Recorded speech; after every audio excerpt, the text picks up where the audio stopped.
Welcome to another episode of the Leading Lady series of Data Quest.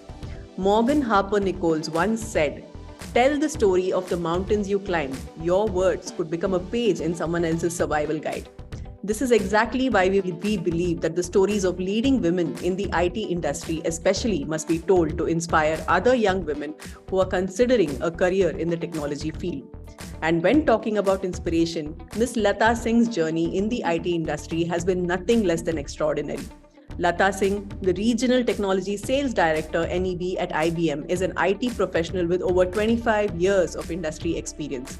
She has consistent and extensive experience in the sphere of alliance management and consultative sales.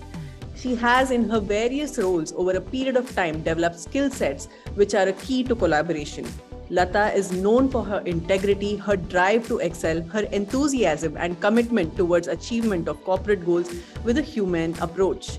Some of her strong qualities are understanding of technology and its meaningful applications, interpersonal communication, ability to lead and work collaboratively, and partner-client engagement and relationship management at executive levels, to name a few.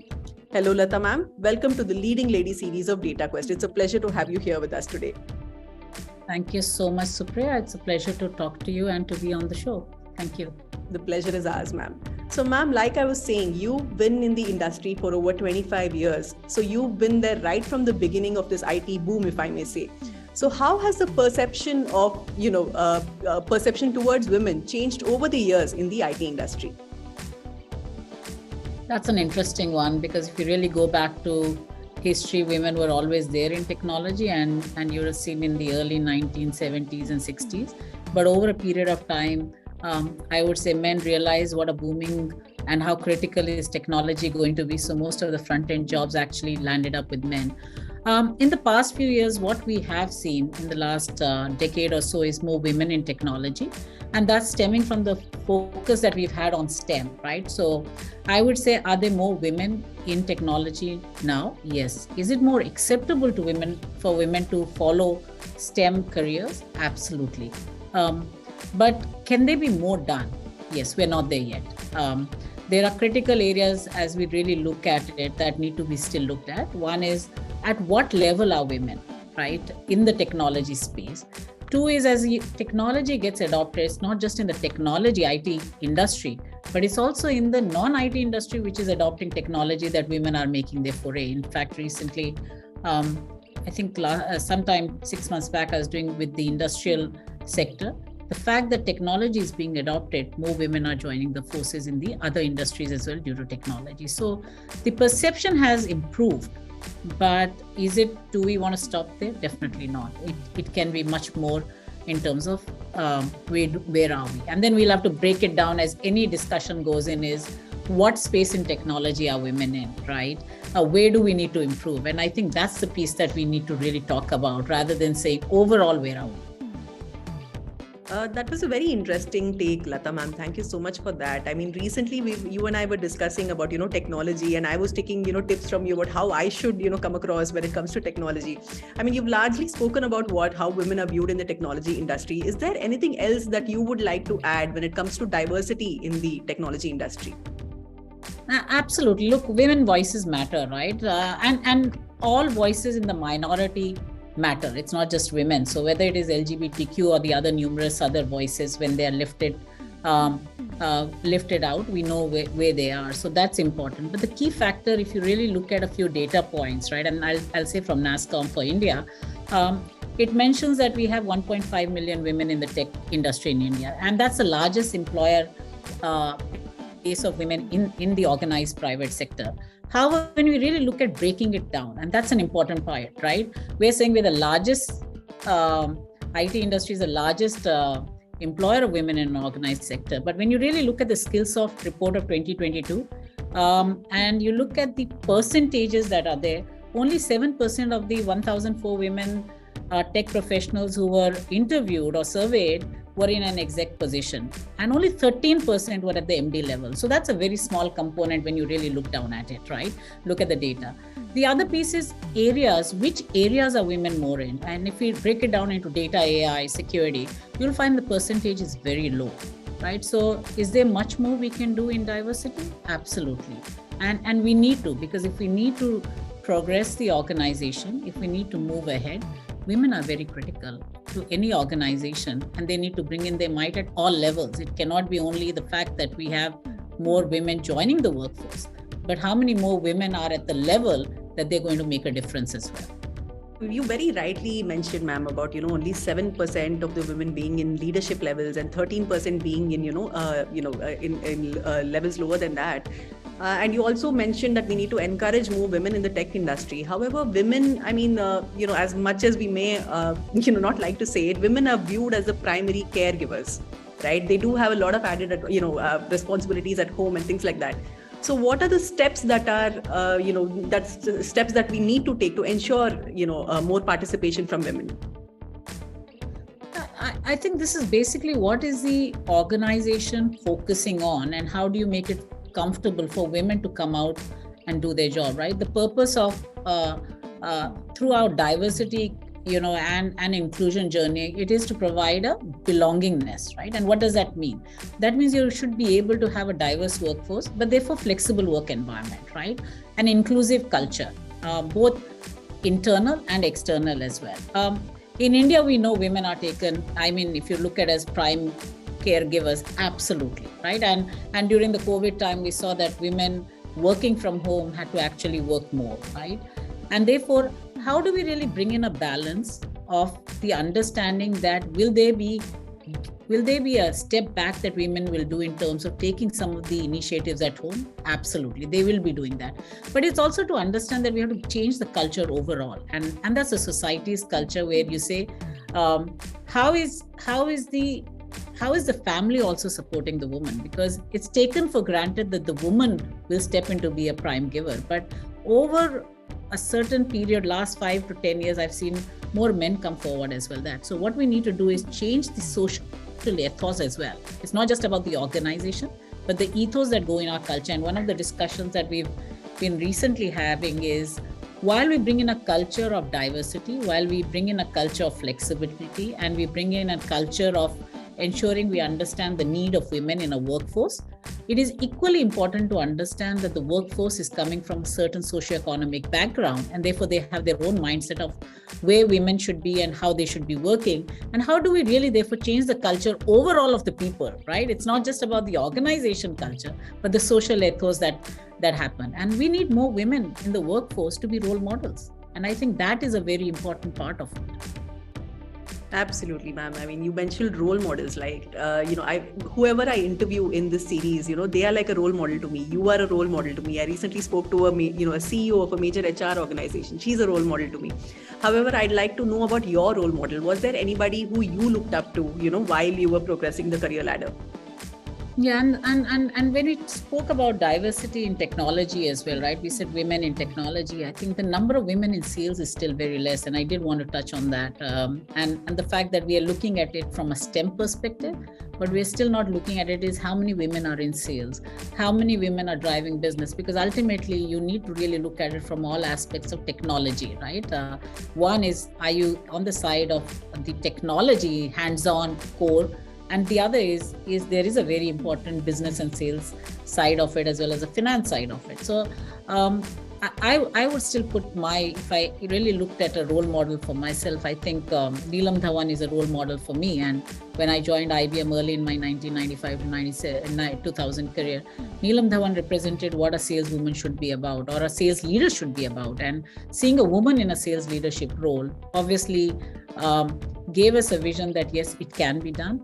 And how your role models also create is what type of environment you should be bringing about now in your team is also an example of that. I think that's a very important aspect of it. And that was in my early career. But as I progress, right, and your role models also have to look at is how you progress through. That is Vanitha Narayan, the country GM and MD of IBM previously, is another role model for us, right? How she grew from an industry expertise of telco to finance, and then led the country in India and for IBM. And that's another role model of saying, how do you really manage to balance industry expertise, sales, as well as at the same time start leading a company and manage the multiple aspects that you need to do. From the non-tech, but still a tech, I think Sangeeta Reddy is a very good example that I really look up to. And that comes from the fact that in one of the panels at FICCI that I had, she was there, and the way that she articulated the tech piece to the business was really immense. And I think sometimes what happens is you're overconfident and you go without preparation, and which I did at that time. But the way she managed that panel discussion was really superb, right? She ensured that anything that is missed out, she covers it without making it feel that the other panelist has left out something. The fact that she could connect the analytics that's going on, the data AI aspects of the healthcare industry, the IoT side of it, and connecting the dots between how we're delivering services to the citizen or the patient or the family, as well as how through technology it can be done, I think is definitely, I would look at Sangeeta Reddy as another role model that most people should look up to, especially women. So I would put it from women perspective, Neelam Dhawan, Vanita Nara, and Sangeeta Reddy. But there are a lot of women that each of us meets every day, and I think we learn from each other. And that's the best part of it is, it can be your colleague, it can also be your team member, right? The younger set brings in its own different perspectives, and it's always a two-way learning that always happens. Absolutely. You're right about that, ma'am. I mean, every woman we meet, there's something to learn from them. So if I had to ask you along the same lines, what are the qualities that women have? Why should we entrust them with leadership opportunities? That's a good one. Thank you. And I don't know how much of it, but as McKinsey's report showed, right, diverse teams give better ROI and took better risks and drove better profitability, right? There's another statistics is firms with at least 30% female leaderships enjoy a 15% increase in profitability over similar firms with no female leaders. But the key part of it is what we earlier used to call soft skills are no longer soft skills, they're essential skills, right? And the fact that as women, we have been brought up to have that perspective. By the way, it's not that men don't have it. I think over a time period, there are, again, social biases that makes men feel that those are not traits that they should further inculcate. And I think over a period of time, it's understood that empathy, by the way, exists both in men. We know it exists both in men and women, but are you forced to curb it because you're a man versus a woman whom it's expected that you will have more empathy, right? So more women in the workforce bring in sides that have so far not been encouraged, I would say that, to humanity, right? As not being business oriented, being very soft skills.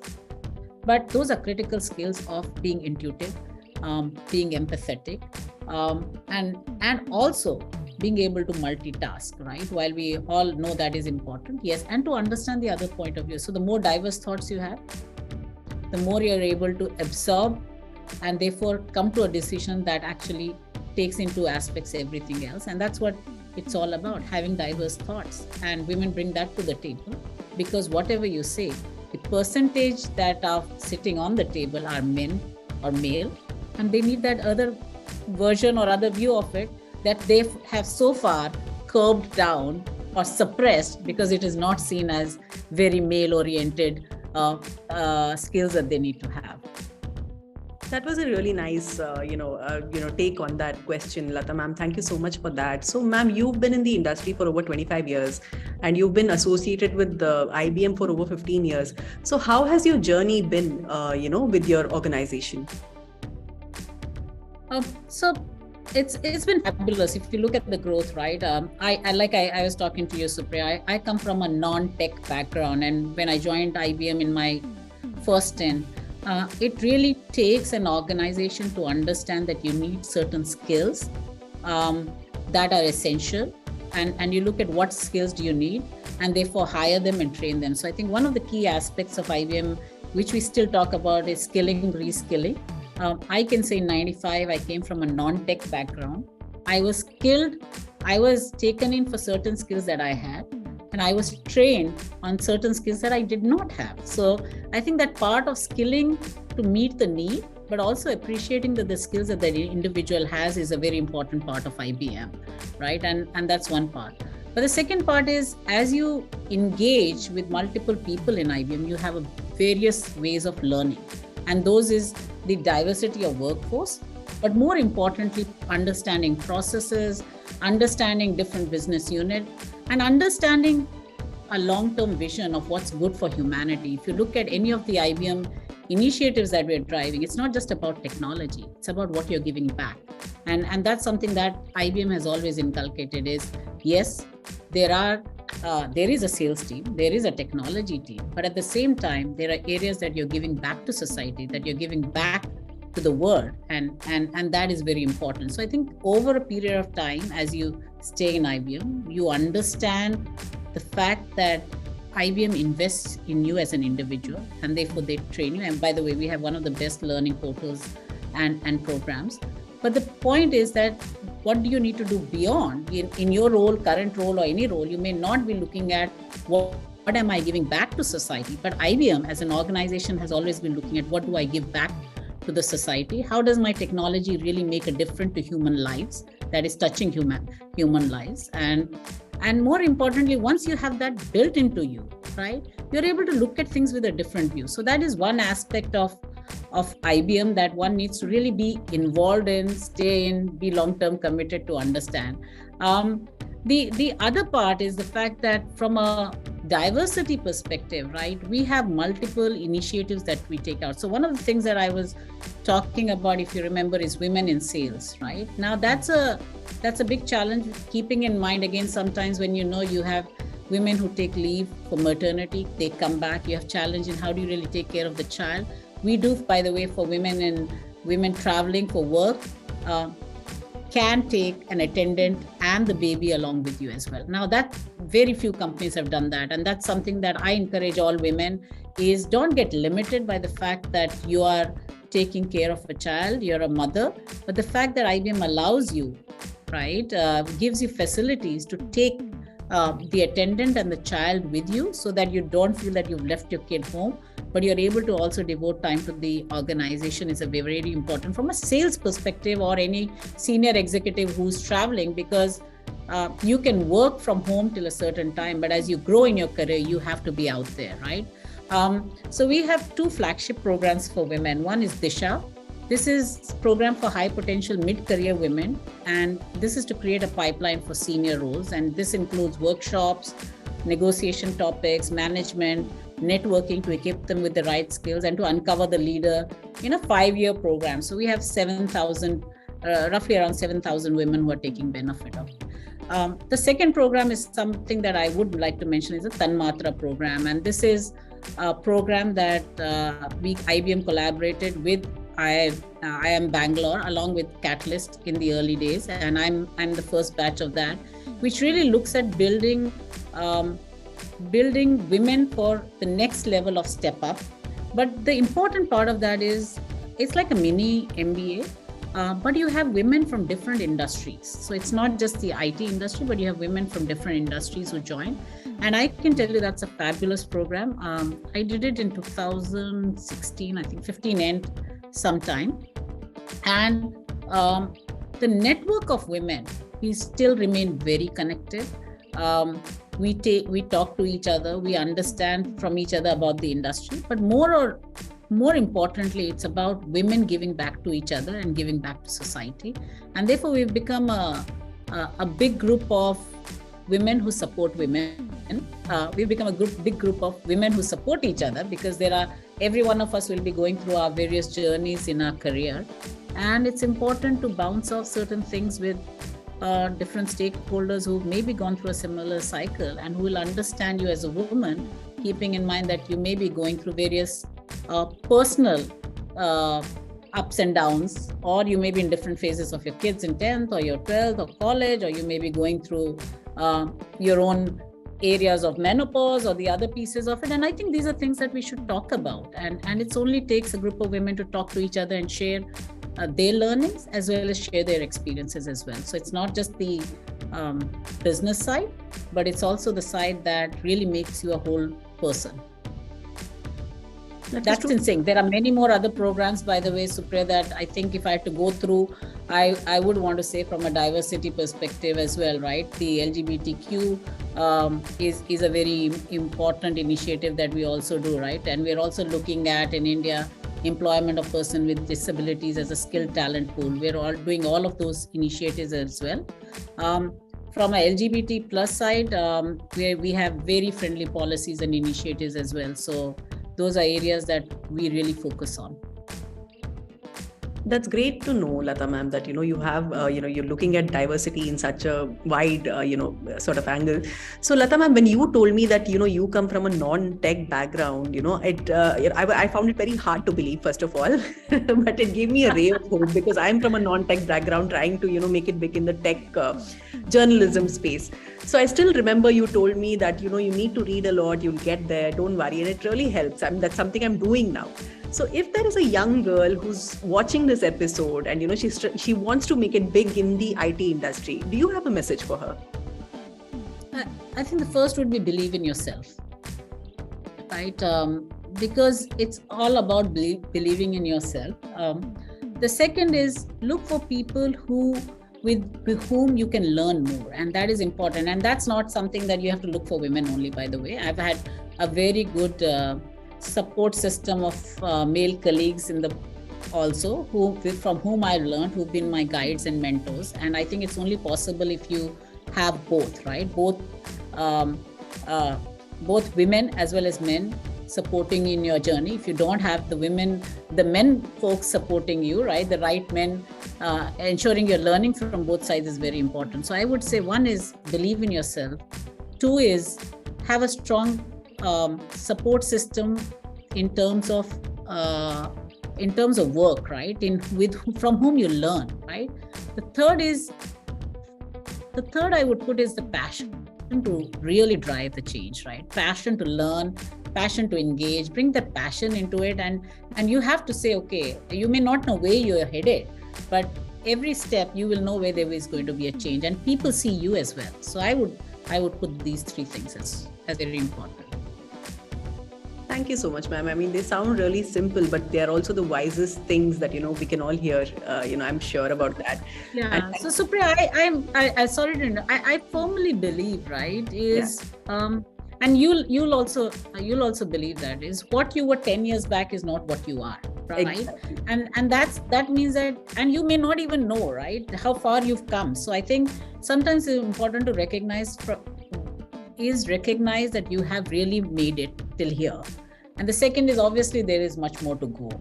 But more importantly, every day you're changing, right? And what you were yesterday or 10 years back is not what you are today or what you're going to be there. So I think that's a very important part to understand about ourselves also, right? Is you don't know who you are, don't be uncertain. Uncertainty lies there.